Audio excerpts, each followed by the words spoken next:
Everything she ever wanted was already in her eyes, a reflection of her dreams, her memories, her truth. Mind Chaos Brew. Unlock the power within. You know, we carry all kinds of little feelings about ourselves. And normally these feelings are based on things outside of ourselves. That's right. That's right. Based on our perceptions of how other people are perceiving us. So I was really skinny. I was so skinny that if I walked down the street and I heard somebody laughing, I knew they were laughing at me. I was selected to represent my school in a citywide audition to see who would read the libretto from the Three Musicians of Bremen.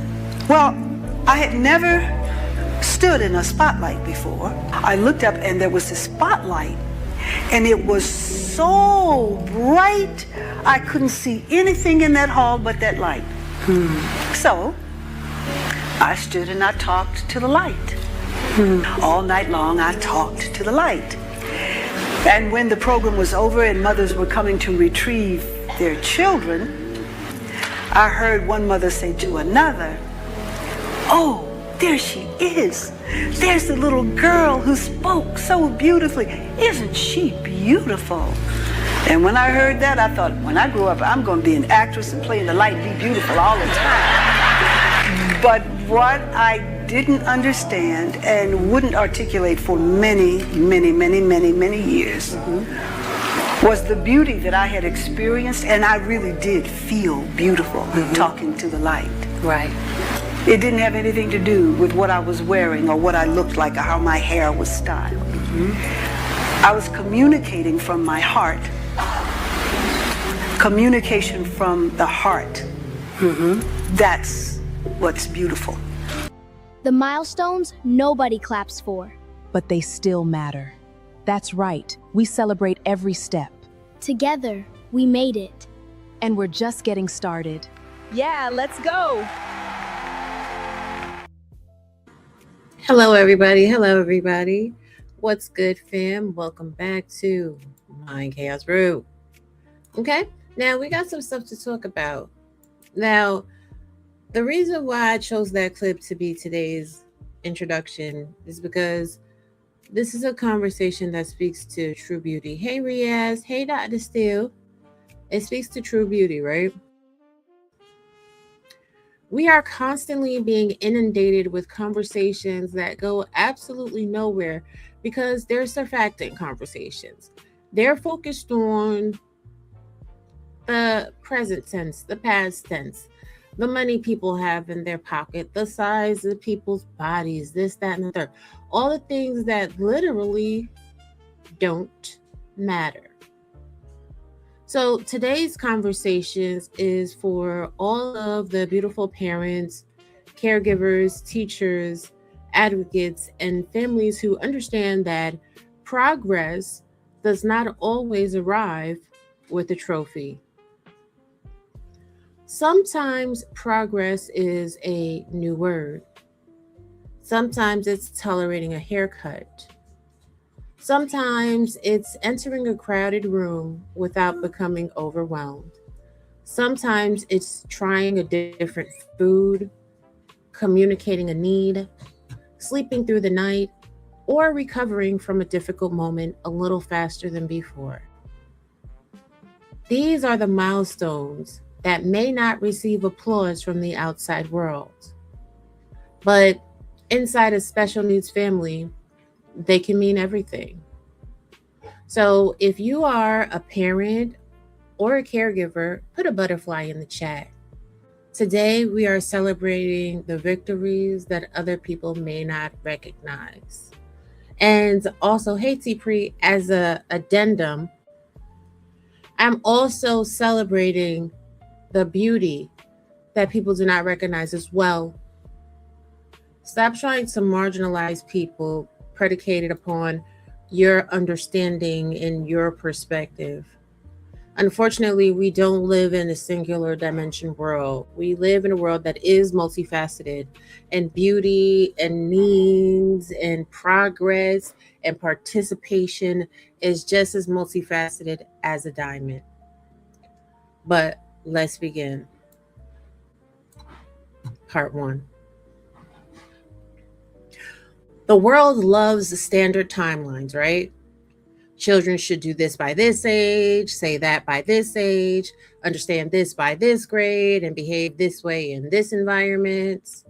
Newsflash, honey. That's not reality.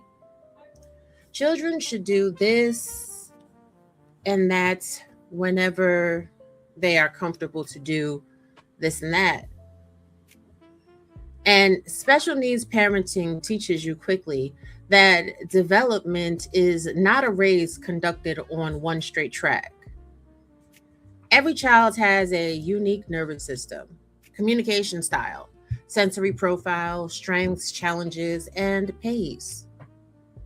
A milestone that appears small to someone else may represent months or years of work for your family, and that's okay. Right? Someone may see a child ordering their own meal. You may see speech therapy, rehearsals in the car, sensory preparation, encouragement, and a child fighting through anxiety to use their voice. Hey, Roxy, and that matters. You never know what a child has done to get to the milestone that they're at in that moment. The countless hours the parent has put into making that happen. Someone may see a child sitting through a school program. You may see careful clothing choices, headphones in the bag, an exit plan, communication with teachers, and a child working harder than anyone realizes to remain regulated. The visible moment is often only the tip of the work underneath it. Okay, let's go, Riaz. I know that's right. Good for you. Shout out to your parents for their dedication, and shout out to you for that hard work. Hey, Uncle Rick. Yes, it is a personal journey. You don't know where the person started from. Which brings us right into part 2. I love my audience because y'all are always right on track. And this part of the show right here, comparison, right? Comparison can steal the joy from real progress. This is excluding no one. The topic, of course, is about special needs children and their environments, but this is for everybody within the sound of my voice. Stop comparing yourself to anyone else. Stop comparing your journey to anyone else. Stop comparing your looks, your money, your wealth, your position in life, where you live, your car, your clothes, your hair, your anything. Stop comparing, because what God has for you is for you. What you desire may not be what you are prepared for in this season. Let me say that again for the people in the back. What you desire may not be what you are prepared for in this season. Comparison is one of the heaviest pressures special needs parents face. You hear another parent talking about what their child is doing, and even when you are happy for them, part of your heart may ache. You start wondering whether you missed something. Hey, Almond, did I advocate enough? Did I choose the right therapy? Should I have pushed harder? Did I push too hard? That mental spiral can make you overlook the child standing right in front of you. Excuse me, y'all. Sir, you're not getting the phone, but you're not getting the phone. I know. I'll see you again in about 2 minutes. Goodbye. Bye. Love you too. Please close mommy's door. All right, then. And that right there is progress, ladies and gentlemen. Believe it or not. The child who is growing in ways that may not fit somebody else's measuring stick. Comparison can turn another child's achievement into evidence against your own parenting. But their timeline is not an indictment of yours. Your child is not behind in being themselves. Hey, Beachy. That does not mean we stop providing support or pursuing progress. It means progress must be measured honestly and individually, which is why comparison is the thief of all joy. Now, Chad, I'm going to ask you this, and those of you that catch the replay, of course. What is one milestone your child or loved one reached that other people might consider small, but you knew was enormous? And while you guys are answering that, I'm going to run a little promo video, and then I'll tell y'all about mine, and we'll be right back after the 30.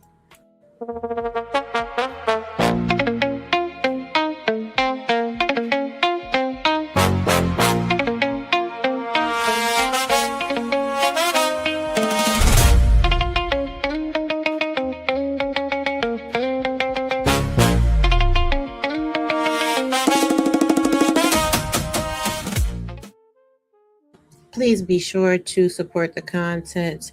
So for me, right, one milestone that my son has reached that other people would consider small is him saying words like phone. When I tell you Michael's vocabulary has really been exploding lately, right? And one of the big battles that we faced last year, those of you that were in my members, there was, and we're gonna we'll get to that because that comes up again later on in this topic. But I really advocated a lot for my son. So him saying like phone and him saying like chicken nuggets and want to go play and potty and things like that is humongous, because when he was very young, when we first started the process of therapy, he was about 1.5. That's crazy. We have been on YouTube for 8 years. Because when I first started my channel, I used to do uploads. Like when I was sitting in the car while he was at therapy, I would just put a little content up. It's really crazy, the journey. And to see him be so self-sufficient and be able to bathe himself and attend to his daily needs on his own and get more independent every year, that's amazing. And I get it. I know there are parents that don't have that luxury, so that can be a bit stressful, and it's okay. You too will get there when you can, right? I know. But to my parents, you need recognition too. Can we take a moment to talk about the caregivers? Thank you, love. Special needs parents are often expected to be endlessly strong. And as a special need parent, I'm going to tell you, I'm not. Hi, me, she, her, hi, I'm not. I need a nap, okay? I need a nap right now. But I really wanted to come and get this content out. But trust me, as soon as I hit the end live button, I'm going to take a nap. You coordinate appointments, attend meetings, learn terminology, track behaviors, study laws, communicate with schools, manage sensory needs, and still handle the ordinary responsibilities of work and family. Then somebody tells you, I don't know how you do it. And sometimes the honest answer is, I do it because there is no other option. I promise you, that is my honest answer. Because I don't get the luxury to say, I don't want to deal with this child. It's my child. And I know those of you that have special needs children, you don't get that luxury either. Not when you love your kids. You make it enough because you have to.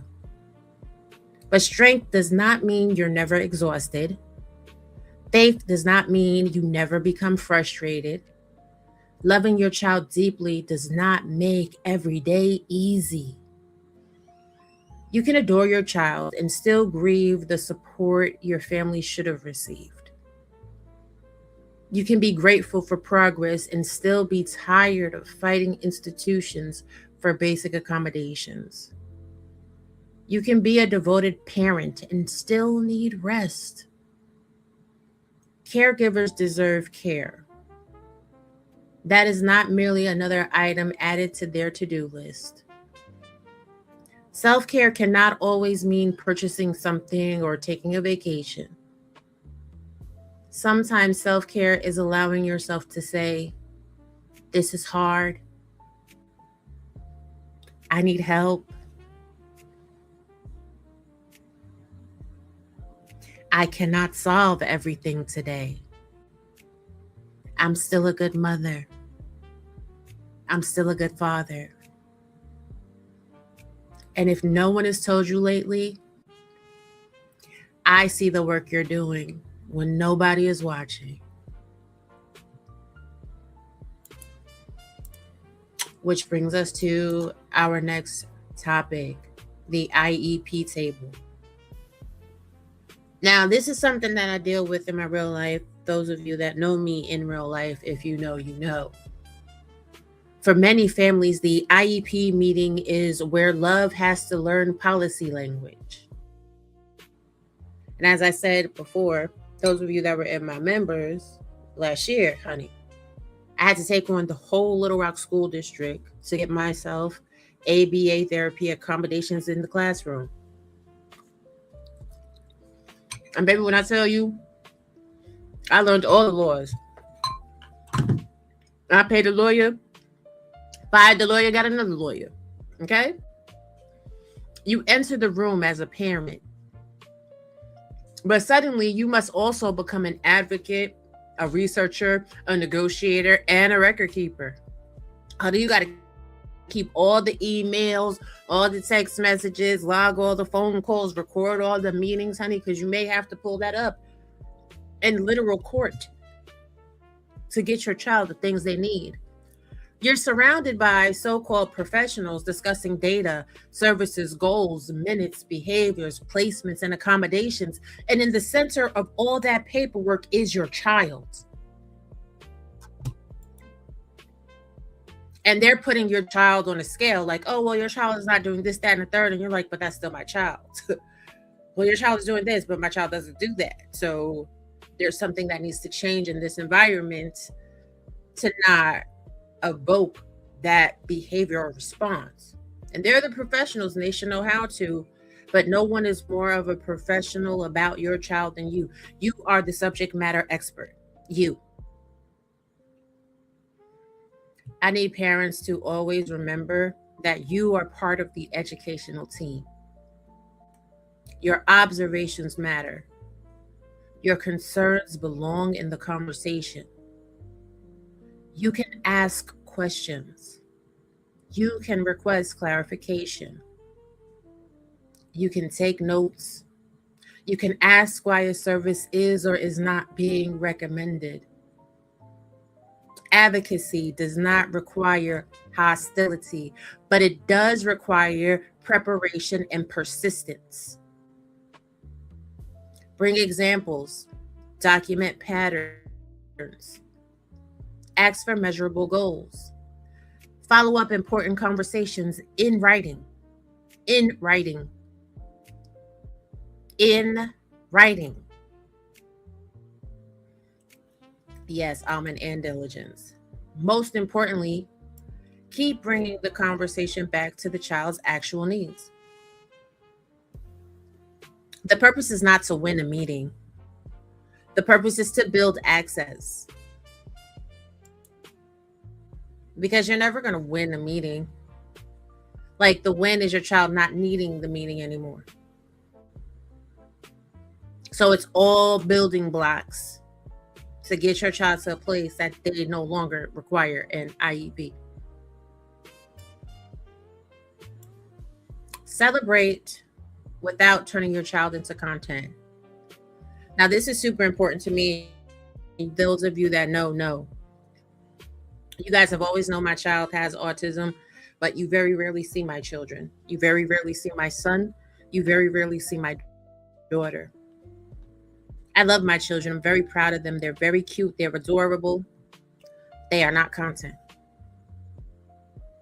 And I really have issue with parents that selfishly strip their children's dignity away and turn them into content. One of the biggest avenues on social media platforms is content about special needs children having like meltdowns and all this and all that. And I can't stand that type of content. I'm going to be honest with you. I never watch it. And this is a very important boundary for families living online. We should always celebrate our children, but we should always protect their dignity. Hey, Bernice. Not every meltdown needs to be recorded. Not every vulnerable moment belongs on social media. Hey, Steph.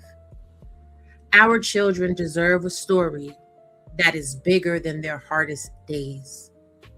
There's a lot of parents that, even though their children are in special needs, they put all of their business on social media too. So let me say this to you again. Our children deserve a story that is bigger than their hardest days. Share victories in ways that honor their privacy. Tell the story from your perspective as a parent without exposing details your child may later wish had remained private. And advocacy should humanize and not turn pain into spectacle. Which is why, like, I'm not a braggadocious person. I could come out here every single day and tell you all of the things I do advocating for all children with special needs. But for what? A lot of the work I do is not for everyone. The hand that I hold of the parents that are upset and frustrated trying to get things done for their children, the services that I put people in connection with and different things, that's not for everybody. That's something that comes from my heart space, right? And social media is one of those things that can absolutely poison the most purest heart space. So you have to guard the things that you treasure most fiercely. And that should always, always include your children. Our children are complete human beings, not inspirational props and not cautionary tales. They're funny, they're complicated, talented, stubborn, joyful, growing people. And we are the gardeners that have to prune the weeds and keep them hydrated and foster a proper environment for them to grow. Create your own damn measuring stick. Instead of asking, is my child doing what everyone else is doing? Ask, are they communicating more effectively? Are they developing greater independence? Do they feel safer expressing their needs? Are we learning what helps them to regulate and self-soothe? Are they gaining access to education, relationships, and joy? Are we building on their strengths instead of only correcting perceived deficits? Progress may be uneven, and a skill may appear one day and disappear under stress the next. That doesn't mean the progress was fake. Development is not always a straight line. And sometimes growth looks like recovery. Yeah, I know, Steph. I know. Sometimes it looks like trying again. And that is not just a message for parents of children with special needs. That is a message for each and every one of you. Sometimes progress is simply trying again. Sometimes it looks like a parent finally understanding what a behavior was communicating. And this is some questions I have for the audience that's here during the live stream and those of you that catch the replay. What is one victory your family is celebrating right now? It can be something huge or something the outside world might never understand. And caregivers, what is one kind of support you wish people offered without waiting for you to ask? I'm going to tell you what mine is. Listen, Linda, listen. Come on over here, okay? And send me to Starbucks for 20 minutes without anybody calling my name. Take my devices, send me to Starbucks, send me to Dunkin', send me somewhere, okay? Just to sit down in silence for 20 minutes. That's the type of help that I wish that someone offered me every day. I just need 20 minutes of everybody leaving me alone. Do y'all know? Let me tell you something about mine, okay? I can't even go to the restroom, to the ladies, okay? I can't even go to the ladies by myself because he's just always on my body. But I love him, so he's cute, but you know, Jesus wept, Jesus wept. Anyway, you guys,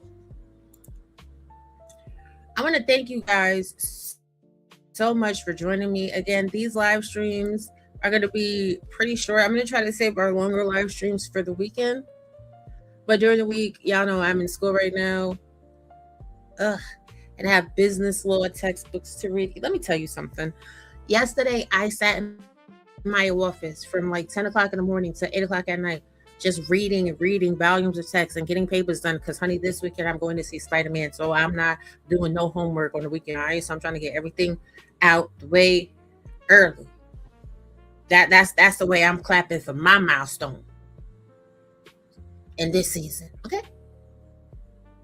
And the world may not clap for every milestone, but we can.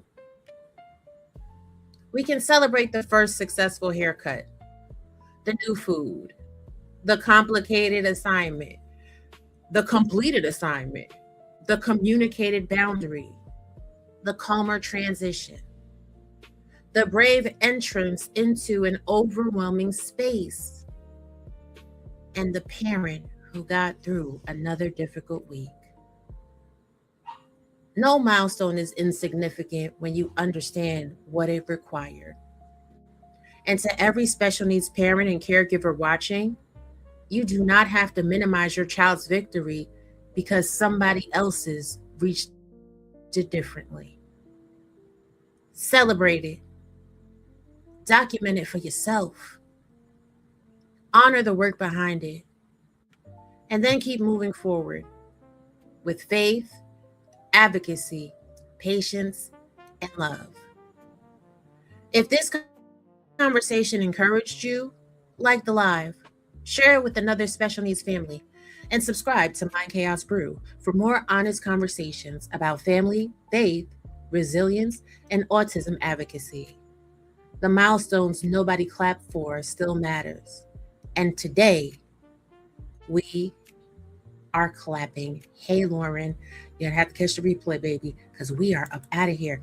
Thank you, each and every one of you, for joining. I will see you guys tomorrow at 5, where I tell you how we let go of all the drama from yesterday and we step diligently into the future. Take care.